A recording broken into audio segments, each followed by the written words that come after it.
Ang kulitis. May kulitis dahil sa Amerika. O dili man gini siya kulitis nga tunay. Ang tunay nga kulitis katong na itunok. Kung sa Ilonggo pang tawag ani alom-alom. Alom-alom. Wala siya tunok, pero siya pula. Pero naagi kulitis na super pula.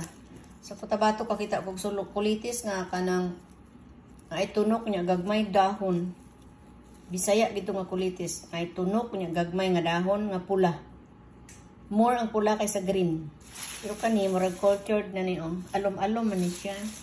Pero gikan is Taiwan dye. Imported from Taiwan. Sa Taiwan sige ko kaon ani. Mga Taiwanese ani ilan ni siya kinabutangan og gisahon nila sa gagmay bitaw nga isda kanang tabyos nga murag ulod sa kasilyas kanang tabyos nga isda ba murag kalkag pero puti lang siya.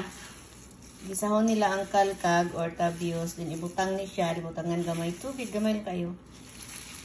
Then butangan nila cornstarch gamay para di siya sapnot kaunon.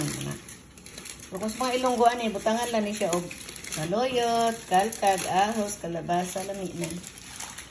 Pwede ni siya sa isda, isapaw. Pero mas lami gini siya sa monggos. Okay? So, monggos, kanik, unya, monggos. Pang monggos na ko ni siya. Kulitis. Gikang sa Taiwan. Palit na ako sa international school.